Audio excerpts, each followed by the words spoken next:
Good morning. Good morning. It is Monday, and hopefully it's a happy Silver Monday to you today. Today, we're going to be talking about one of the most important things I found when I quit drinking and I found in my life is changing my identity and changing who I thought I was and who I want to be. Let's get to this video.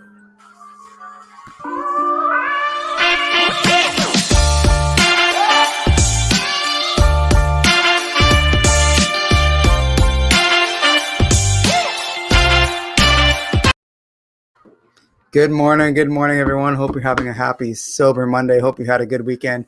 And hey, if you slipped up, that's all right. You know, today's another day. Today's a brand new day. Today is a beautiful day out here where I am in British Columbia, Canada. I hope it's a beautiful day for you guys too.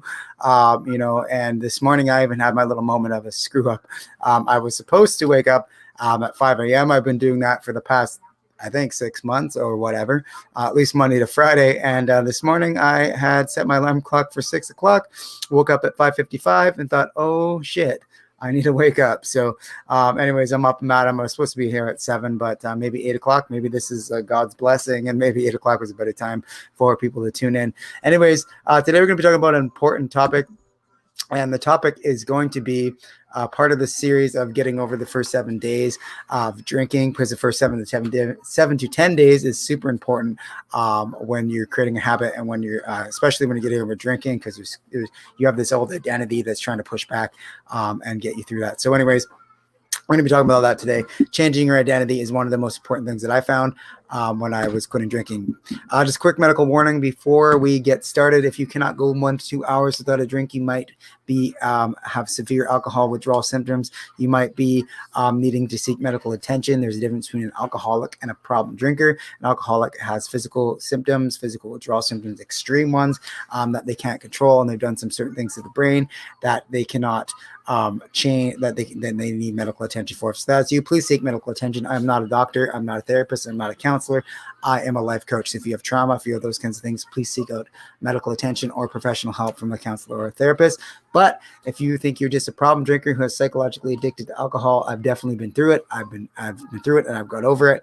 And I have some a little bit of some tips today for you on that. So without further ado, let's get started, because I'm so excited about this topic. I love identity switching and changing. So here we go. So who are you?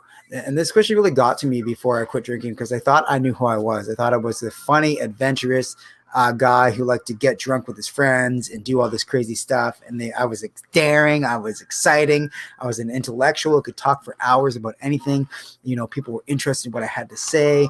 I thought I had this image of myself, being able to express myself, being able to be the cool guy at the party, have fun, and all these things. And I had this really cool self-image of myself. I was the punk rocker when I was a teenager. I was the badass. I was in a band. It was all these cool things that drinking really brought out of me. But to tell you the truth, all that was a lie, because your perception is your reality, and my perception was messed up. And I wish I would have recorded myself when I was drunk, watched it, because I know for a fact that drunk me was an idiot. Yet I kept drinking because I had this image of myself subconsciously that gave me the skewed perception that alcohol made me better. And it really made me worse. And and I found this when I quit smoking as well.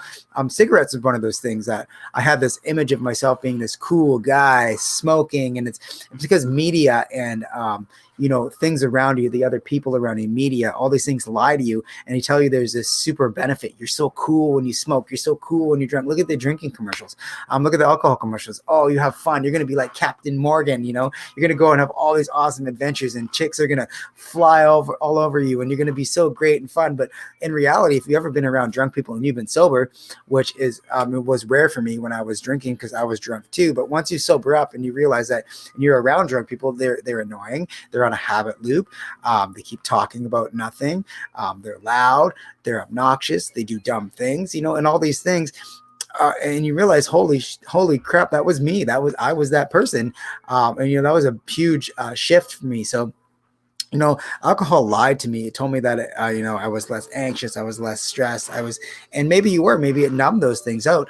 But you were just not there. You were not present. And you have to be present in life, and you have to be there with other people just to kind of be with other people, and that's more social. Anyways, this awareness made me question when I was started to be aware of like, well, how am I really acting when I'm drunk? What am I doing? And awareness made me question, and I got answers I didn't like. I wasn't funny. I was actually kind of acting dumb. I wasn't more confident. I was actually less confident. I wasn't more adventurous. I was just willing to take more stupid risks. If you can feel me on that one. And so, who is the drunk you? And what do they actually look like, act like, talk like? And is that who you really want to be today? Who is that person you think you are when you're drunk? Who is that? What is that image you have?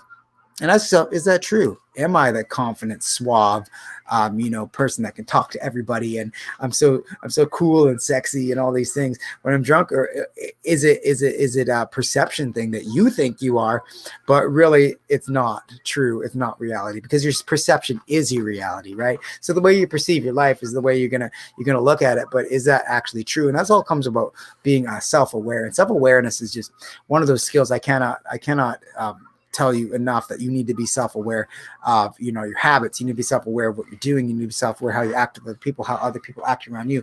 Self-awareness is one of those things. And when you start to question this thing, what do I actually look like when I'm drunk? What do I talk like? Who is that person? Who is that drunk me? And is that the person I want to be? And do you want to become that person? And do you want that person to take over your life? Because for me, it was no way, Jose. I did not want that to come over and take over my life. So you have the power to change your identity. Okay. And all habits start with our image of ourselves in the world around us. And this is all trapped in our subconscious mind, and it runs the show. If you ever read The Naked Mind by Annie Grace, she talks about the cognitive dissonance, right? You really want to quit drinking, but subconsciously you don't, you have this programming inside of you that says, I can't do it. There's a benefit to it. It relieves my stress, it relieves my anxiety, it relieves all these things, when it's not true. And those two things conflicting is why you're having this gap in between wanting to quit and not being able to, right? So it's all trapped in your subconscious mind, and your subconscious mind runs the show, unfortunately, good or bad, and there's a really good book by Maxwell Maltz called Psycho-Cybernetics. And I've been listening to it in audio, and it really shows you how powerful your self-image is.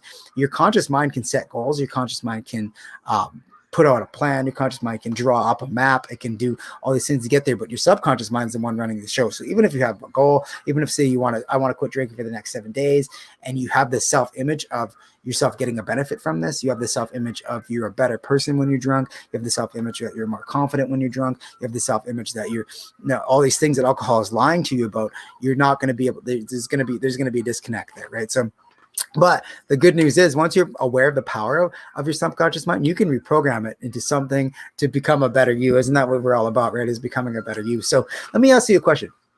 And if you're watching this, and if you're watching this live, or maybe even after the broadcast this morning, I know I'm a little bit late for people, but who is the sober you? If I could wave a magic wand, and you could be 3 years sober for now, and I called you up on the phone, or I DM'd you on Facebook. Say the DM probably would be a better one. I DM'd you on Facebook. I said, hey, how was the last 3 years? Like, what were you been doing? What would you say? And you can start with, holy shit, this is what happened. Okay. That's where you want to start. That's kind of excitement you want to have. So I'm going to ask you, where have you been? Like, what have you been doing? Who are you hanging out with today? What are you doing on a daily basis now? How do you feel? Like, what's your health like? Have you lost weight? Are you more energetic? Do you have better time with your family? And all these answers that are going to come up for you, write those down, because that is the person you want to become. For me, I wanted to be more successful. I wanted to be a better public speaker. I wanted to start my coaching business. I wanted to, start saving money. I wanted to work on becoming a millionaire in the next 10 years. I wanted to do all these things that I've been putting off, and I know that my potential is so much more. I can do impossible things. I know I can. I know I have that potential, but I couldn't do that with alcohol. But once I started seeing myself as the person who doesn't drink alcohol, I'm a non-drinker, because the non-drinker me can do these things. I can keep promises to myself. I can wake up early. And yes, I'm going to have bad days, and failure is part of it, but I can get through those bad days, and I can, learn to deal with my stress and my anxiety and all these things. And I can do that. So I started to write down the person I wanted to be as opposed to the person I didn't want to be when I was drunk.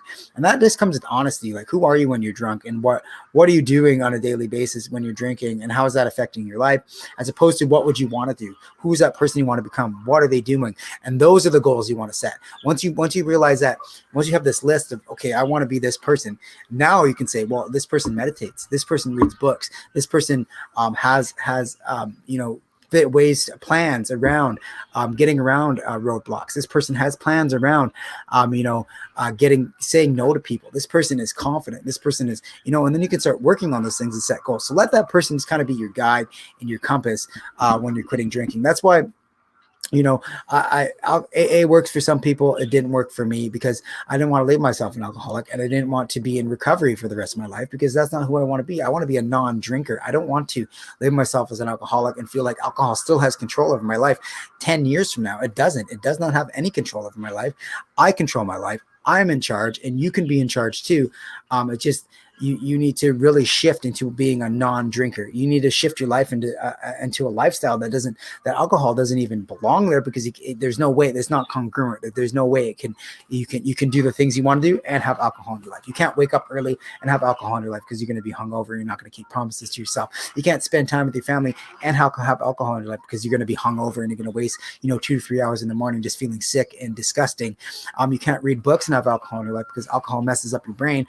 So you're not going to be able to pay attention and all this stuff. So that's kind of where you want to be. So today I would recommend that you set your alcohol-free goal from the view of the alcohol-free you. Okay. And that's what they practice in patience. And I know it's going to be hard work, but now you have a vision and an idea or where you're headed. And tomorrow we're going to discuss the roadblocks and how to overcome them. But today I would just kind of think about, write down who the alcohol-free you is. What are they doing? Do they meditate daily? Do they read? Do they wake up early? Do they have more money? Are they better with their money? Are they able to say no to that person in your life that's trying to get you to drink, like your spouse or your girlfriend or your boyfriend or, your friends? Are they able to get through peer pressure? Are they able to get through the cravings and know that just because you have a craving doesn't mean you have to act on it? Are they able to do that? And if they are, then that's the person you want to be. And visualization is the number one thing you can do today to get into that area. So visualization is just, and this is scientifically proven. Athletes do this all the time. They visualize themselves finishing the race. They visualize themselves doing the best they can. And sometimes they even visualize the roadblocks that are going to pop up on that way to get to their destination. And they go around them. They see the people around them, working with them, not against them, and these kinds of things, because that sets your brain up for success. And I'm a person that thinks there's something beyond us. I'm a person that thinks there's something beyond our physical perception of reality that will help you do this. The universe, God, whatever you want to call it, it's going to bring things into your life. And if you're not that person that can accept those things, you're just going to not see them. Your perception is going to be skewed. But if you have this view of yourself and you have a goal and you have a person you're working towards being, and you on a daily basis, even though there's roadblocks and bad things that happen and failures and all this crap that happens in life, you have this goal, you have this thing. And in psycho-cybernetics, it's called psycho-cybernetics because missiles have something called a cybernetic system. Basically, it sends the missile to a destination, and it's going to be off track. But the cybernetics kind of keep it on track, and that's exactly what your goals and the alcohol-free you and all these and that person you want to become. That's what's going to hold you on track to where you want to go. And you can ask yourself, well, would alcohol-free AC do this? No, he wouldn't. Would alcohol-free AC do this? No, he wouldn't. Because it doesn't match up to my personality. And this takes time, and it's a work in progress, but it is definitely worth starting a visualization process, kind of writing down, figuring out who this person is, and changing your identity.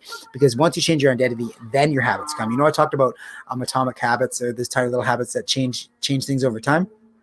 And one of the first things that it says, there's a little chart here. I don't have the picture here, but anyways, there's a chart, and people think that the goal, the outcome is where you start. But no, you start with identity. If you want to go to the gym, you have to see yourself as a fit person, or you're never going to continue with that. You have to see yourself as a person that's going to go to the gym. That person does go to the gym. That person does this continuously, because you're never going to get there if you don't change your identity first, and then you go to process, and then you go to outcome. It's kind of the opposite of how people think of goals and how people set them. So anyways, that's all I have for you guys today. My hope and my prayer for you guys today is that you guys get out there and just kind of just kind of question who you are when you're drunk. Like, what are you doing? Are you as suave and cool as you think you are? Are you as confident as you think you are? Do you get that stress relief and that benefit? And maybe you do right away, but are you getting it long term? Are you getting it the next day? Are you anxious the next day? Do you have anxiety the next day? Are you feeling like shit the next day, or are you feeling great and fantastic? And if that's one of those things, where you say, well, no, I'm not. I'm actually not the person I think I was when I was drinking. Maybe I need to shift. Maybe I need to shift my life and start becoming this person who wakes up early, who meditates, who reads, who exercises, who eats healthy, who spends time with their family, who has great relationships, who has the finances that they want, who has all these wonderful things in your life, as opposed to drinking, which takes everything away from you. Anyways, guys, I hope that you got something out of this video today. If you did, please comment, share the video for someone you know that's trying to get through that first 1 to 10 days of being alcohol free, because this is what all these videos are about. And read Maxwell Maltz, read Psychocybernetics, educate yourself on the subconscious mind and self-image and all these things, because that's really going to help you out in the long run. And I am offering free live coaching sessions on this. Probably it'll be at 7 a.m. I promise I will wake up and be there for you guys. We're going to be doing that Monday and Wednesday. I was going to do Fridays as well, but I'm just going to do 2 days a week. So Monday and Wednesday. So if that's something you're interested in, you want help kind of understanding where you are with alcohol and getting a little life coaching there, then just give me a DM. We can set something up and we could do a coaching session. And maybe, we can do 3 to 4 of them. I'm not too sure if that's something you want to do. But anyways, if that's something you want to do, just DM me and we can set something up. And that's all I have for you guys today. And if you need my help or anything, just DM me or feel free to comment in the group. And have yourselves a beautiful day, guys. And I will see you tomorrow for getting over roadblocks, cravings, triggers, those kinds of things.